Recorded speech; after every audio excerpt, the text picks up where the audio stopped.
الله نحمده ونستعينه ونستغفره ونؤمن به ونتوكل عليه ونعوذ بالله من شرور أنفسنا ومن سيئات أعمالنا من يهده الله فلا مضل له ومن يضلله فلا هادي له ونشهد أن لا إله إلا الله وحده لا شريك له ونشهد أن سيدنا وسندنا ومولانا محمدا عبده ورسوله أما بعد فأعوذ بالله من الشيطان الرجيم بسم الله الرحمن الرحيم يا أيها الذين آمنوا ادخلوا في السلم كافة ولا تتبعوا خطوات الشيطان إنه لكم عدو مبين وقال النبي صلى الله تعالى عليه وسلم رضيت بالله ربا وبالإسلام دينا وبمحمد نبيا صلى الله تعالى عليه وسلم گر دونوں جہاں کی کامیابی تجھے درکار ہے گر دونوں جہاں کی کامیابی تجھے درکار ہے تھام لے ان کا دامن جن کا محمد نام ہے واہ سبحان اللہ۔ آئے دنیا میں بہت پاک و مکرم بن کر آئے دنیا میں بہت پاک و مکرم بن کر نہ آیا مگر کوئی رحمت عالم بن کر اور محمد کی محبت دین حق کی شرط اول ہے محمد کی محبت دین حق کی شرط اول ہے گر اسی میں ہو خامی تو سب کچھ نامکمل صدق الاولی بکمالہ کشفت دجا بجمالہ حسنت جمیع خصالہ صلو علیہ وآلہ۔ معزز معقر حضرات علماء کرام سامعین اعظام میرے ملت کے نوجوانوں اور پردہ نشین خواتین ماں و بہنیں، بہت دیر سے آپ حضرات بعد نماز مغرب سے متصلاً آپ دین کی باتیں نظم اور نثر کے انداز میں سماعت فرما رہے ہیں۔ اللہ تعالیٰ ہم سب کی ان ساری باتوں پر کہنے اور سننے سے زیادہ عمل کی توفیق عطا فرمائے۔ چونکہ وقت بہت کافی ہو چکا ہے اور اصل عقیقے کا پروگرام ہے، کھانے پینے کے لیے سارا انتظام ہے، اس لیے میں نہیں چاہتا کہ آپ کی زیادہ دیر تک میں حائل رہوں اور آپ کا پیٹ قل اللہ پڑھتا رہے، یہ بھی اچھی بات نہیں ہے۔ اس لیے تھوڑی ہی دیر کے لیے انشاءاللہ آپ حضرات نیت کر لیں کہ سنیں گے اور عمل کریں انشاءاللہ۔ میرے دوستو بزرگوں، آج ہمارے معاشرے کے اندر بہت ساری جہاں خامیاں ہیں وہاں ایک خامی بہت زبردست ہے، بہت بڑی خامی۔ آپ اس وقت آپ ملاحظہ کیجئے اور غور کیجئے مسلمانوں کے حالات پوری دنیا کے اندر کہاں ہیں اور کس قدر آج ہم حاشیے میں بھی رکھے جانے کے قابل نہیں ہیں۔ پوری دنیا کے اندر اللہ کا شکر ہے، زمین و آسمان گواہ ہے، اتنی تعداد اس سے قبل مسلمانوں کی کبھی نہیں تھی۔ پوری دنیا کے اندر تقریباً 800 کروڑ انسانوں میں 200 کروڑ مسلمانوں کی آبادی ہے۔ پوری دنیا کے اندر 57 ممالک کا حکمراں اور بادشاہ آج بھی مسلمان ہیں۔ پوری دنیا کے اندر تقریباً 70% سونا چاندی اور پیٹرول مسلمانوں کی زمین سے نکلتا ہے۔ ہندوستان کی سرزمین کے اندر 35 سے 40 کروڑ مسلمانوں کی تعداد ہے، اس سے پہلے اتنی تعداد کبھی نہ رہی۔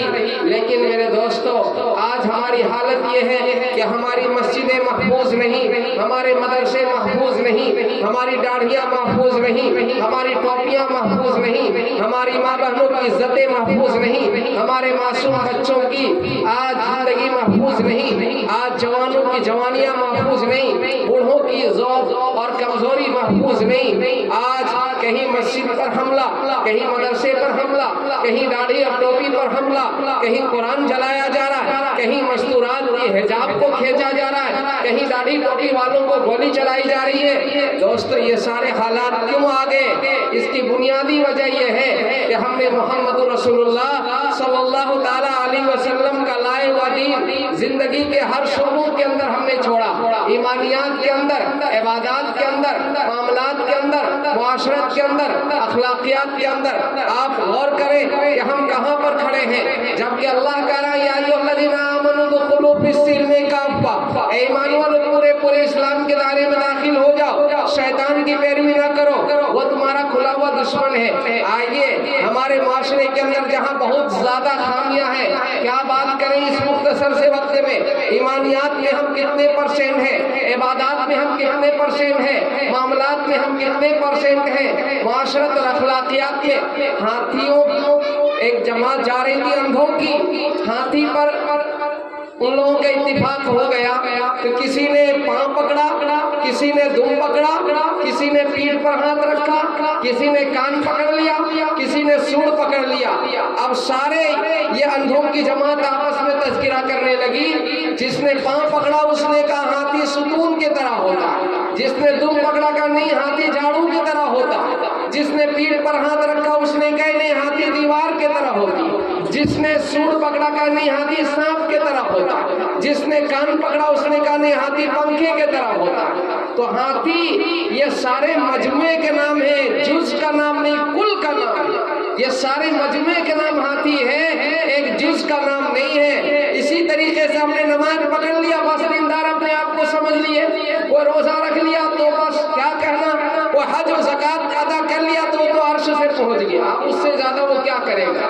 दोस्तों ये हिमाकत है, ये शैतान हम पर हावी हो चुका है, जिसने जुज पकड़ा कर हमको ये कह दिया कि तुमने दीन समझ लिया और तू दीनदार बन गया। दीनदार उसी को कहते हैं जो सर के बाल से लेकर पैर के नाखून तक, सुबह से लेकर शाम तक, पैदाइश से लेकर मौत तक जो नबी के साँचे में ढल गया, उसका खाना नबी के तरीके पर, उसका सोना नबी के तरीके पर, उसकी शादी ब्याह नबी के तरीके पर, उसका कारोबार नबी के तरीके पर, उसकी तिजारत और मुलाजिमत नबी के तरीके पर, उसका सोना जागना नबी के तरीके पर। कोई जिंदगी का मोड़ नहीं है। अल्लाह ने कहा लक़द काना लकुम फी रसूलिल्लाह उस्वतुन हसना, जिंदगी गुजारने के लिए उसवा, एक सैंपल, एक आइडिया तुमको दिया। मोहम्मद रसूलुल्लाह की जिंदगी है। कुल इन कुंतुम तुहिब्बुनल्लाह फत्तबिऊनी युहिब्बुकुमुल्लाह व यग़फिर लकुम ज़ुनूबकुम वल्लाहु गफूरुर रहीम। मोहम्मद सल्लल्लाहु अलैहि वसल्लम ऐलान करके दुनिया में बसने वाले इंसानों से कह दीजिए जो मुझसे मोहब्बत करना चाहता है वो तेरी इत्तबा करे, तेरे नक्शे कदम पर चले, अल्लाह उससे मोहब्बत भी करेगा और उसके गुनाहों को भी बख्श देगा। अल्लाह गफूरुर रहीम, वो तो बहुत बड़े माफ करने वाले गफ्फार सत्तार है कि मोहम्मद से वफा तूने तो हम तेरे, ये दुनिया की बात करते हो, मोहम्मद से वफा करके देख तू कि मोहम्मद से वफा तूने तो हम तेरे हैं। ये जहाँ चीज है क्या लोगों कलम तेरे हैं, तेरे हाथ में कलम होगा और तख्ती होगी, अपनी तकदीर को खुद लिख लेना। शर्त है मोहम्मद का पैरोकार बन जाओ, वरना खिलाफे पैगंबर का सेहरा गुज़ीद कि हरगिज़ मंजिल ना खाहद रसीद। पैगंबर के खिलाफ चल के कोई चाहे कि मंजिल मकसूद तक पहुंच जाए, वो हिमाकत और बेवकूफी की इंतहा। जैसे कलकत्ते की गाड़ी में बैठकर कोई दिल्ली का ख्वाब देखे तो जितनी दूर कलकत्ते की तरफ गाड़ी जाएगी दिल्ली से दूर ही होता चला जाएगा, वो दिल्ली तो ख्वाब में रह जाएगी, उसको तो कलकत्ता स्टेशन पहुंच जाएगा। होगा कि नहीं होगा। नबी के तरीका को छोड़कर हम दुनिया के पीछे दौड़ रहे हैं, भाग रहे हैं, कामयाबी तलाश कर रहे हैं। मौलाना शबीर थानवी रहमतुल्लाह अलैह ने एक लतीफा लिखा, उन्होंने कहा एक गाँव था जिसमें सारे लोग बेवकूफ रहते, सब के सब टोटल बेवकूफ, उसमें एक महा बेवकूफ था। किसी का कोई मसला अटकता उसके पास जाता कि साहब ऐसा ऐसा हो गया, इसका हल बता दीजिए, वो कुछ न कुछ हल बता दिया करता। उस गांव के एक आदमी ताड़ के पेड़ में तकरीबन 50-60 फीट ऊंचाई पर चढ़ गया, चढ़ना आसान था किसी तरह चढ़ गया, अब उतरना मुश्किल हो गया। वो चीखने लगा, चिल्लाने लगा कि मैं कैसे उतरूं, कैसे उतरूं। तो सब उसी महाबेवकूफ के पास चले गए और कहा ऐसा ऐसा हो गया। वो आदमी उस पेड़ में चला गया लेकिन उतर नहीं पा रहा है, कैसे उतरेगा। तो तो महाबेवकूफ तो था ही, उसने कहा रस्सी फेंक दो और उसको कोहा अपनी कमर पर लपेट ले, बस वो नीचे आ जाएगा। सब तो बेवकूफ थे ही, रस्सी फेंक दी गई, उसने कमर पर लपेट भी लिया, खींचने की क्या बात है, वो तो वैसे ही नीचे आ गया, आते ही दो टुकड़ा हो गया। लोगों ने जाके कहा आपको हम लोगों ने नीचे उतारने के लिए कहा था, जान मारने के लिए नहीं कहा था। ये साहब कहने लगे अगर ये मर गया तो हम क्या करेंगे। इसी रस्सी वाले फॉर्मूले से सैकड़ों आदमी को कुएं से बाहर निकाला, देखा आपने, नीचे वाला फॉर्मूला ऊपर लगा दिया। तो इसी तरह मुसलमानों ने आज धोखा खा करके क्या देखा कि आज दुनिया झूठ बोल के आगे बढ़ रही है, हम भी झूठ बोलेंगे। आज दुनिया धोखा दे के आगे बढ़ रही, हम भी धोखा देंगे, नहीं हो सकेगा। काफिर बढ़ेगा धोखा देकर, वो तरक्की करेगा झूठ बोलकर, वो तरक्की करेगा सूद लेकर। मुसलमान अगर ये करेगा तो बर्बाद हो जाएगा। उसके लिए बढ़ने का रास्ता और है, हमारे लिए बढ़ने का रास्ता और है। वो तरक्की करेगा झूठ बोलकर, मुसलमान तरक्की करेगा सच बोलकर। इसलिए दुनिया हमारे लिए कैद खाना है।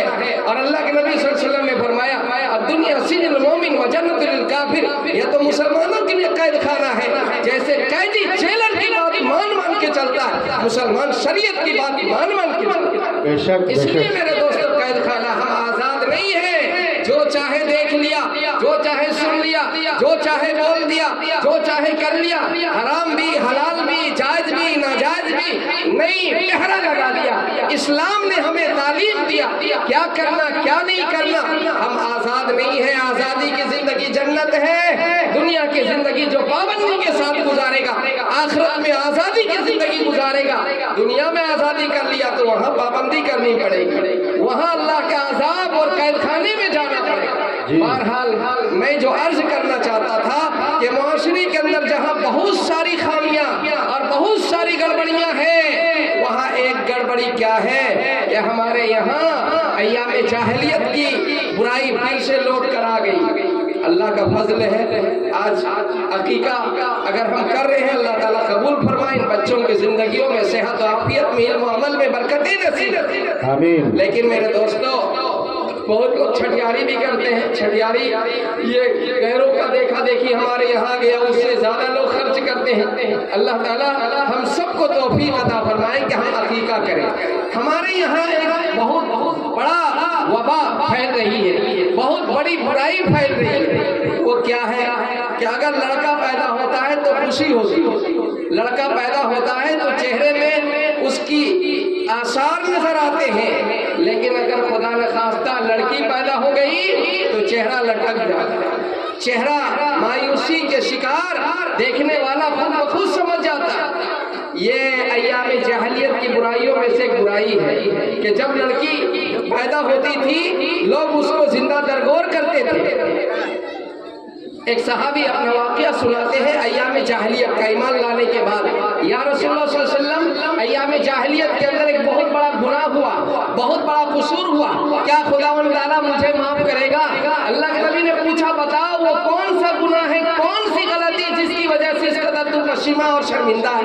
वो सहाबी रसूल कहने लगे, या रसूलुल्लाह, मैं कहीं बाहर जाने लगा, मेरी बीवी हामिला थी, मेरे घर में एक बच्ची पैदा हो गई, मेरी बीवी ने मेरे डर और खौफ से उस बच्ची को पड़ोसन के घर में पलने बढ़ने के लिए दे दिया।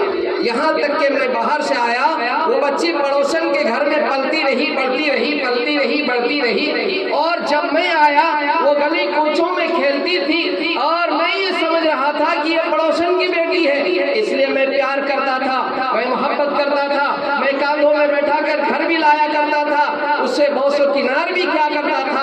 यहाँ तक के मेरी बीवी ने देखा इस बच्ची की मोहब्बत इसके दिल में घर कर चुकी है, तब मैंने हालात की नज़ाकत को समझते हुए मेरी बीवी ने कहा, आपको पता भी है ये बच्ची पड़ोसन की नहीं है, ये बच्ची तो आप ही की है। या रसूलुल्लाह, इतना सुनना था कि मेरे कानों ने गवारा न किया, मेरे दिल दिमाग ने इसको तस्लीम न किया कि बच्ची हो और मेरी, ये कैसे हो सकता? मैंने कुल्हाड़ी ली, कोदाल ली, औजार लिए और उस बच्ची का हाथ पकड़ा और चल दिया उस वादी के तरफ जहाँ लोग लड़कियों को जिंदा दफन करते थे। बच्ची पूछती रही, अब्बा हुजूर कहाँ जा रही? चिल्चिलाती धूप में। मैंने एक भी न सुना और मैं चलता रहा और मैंने खंदक खोदना शुरू कर दिया।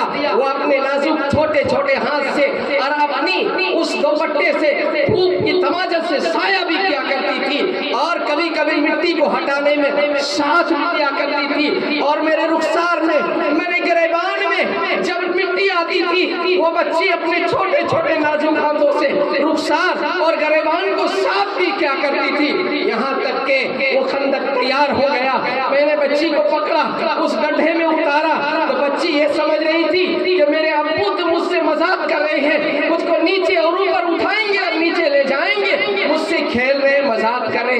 یہاں تک کہ میں نے اپنی بیٹی کو گڑھے میں اتارا اور مٹی اور پتھر ڈالنا شروع کیا. ایک دم کمر سے اوپر جب مٹی بھر گئی وہ گھبرا کر اٹھنا چاہی تو میں نے اس کے سر پر ہتھوڑا مارا, جس پر میری بچی نے کہا ابا میرا جرم بتائیے, ابا میری غلطی کو واضح کر دیجیے, میرا قصور کیا ہے. خداوند تعالیٰ نے کہا وَإِذَا الْمَوْءُودَةُ سُئِلَتْ بِأَيِّ ذَنبٍ قُتِلَتْ, ان لڑکیوں سے سوال کیا جائے گا جس جرم کی وجہ انہیں قتل کیا گیا تھا اور انہیں ذبح کیا گیا تھا.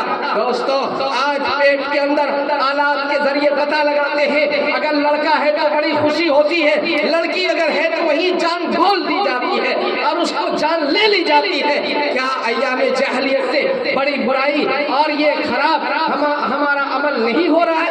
کل قیامت کے دن یہ بچیاں اگر کسی کے گھر میں پیدا ہوتی ہے, حضور پرنور جناب محمد رسول اللہ صلی اللہ تعالیٰ علیہ وسلم نے ارشاد فرمایا اگر 3 بچیاں پیدا ہو گئی تو گارنٹی کے ساتھ وہ صاحب جنتی ہے. اگر اس کی صحیح پرورش کی اور کفالت کر لیا تو وہ جنتی ہو جاتا.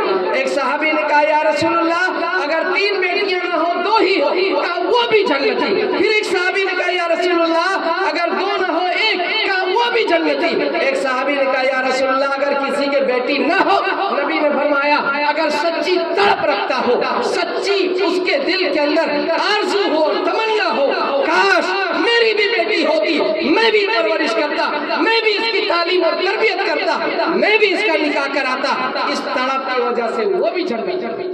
بیٹیوں کو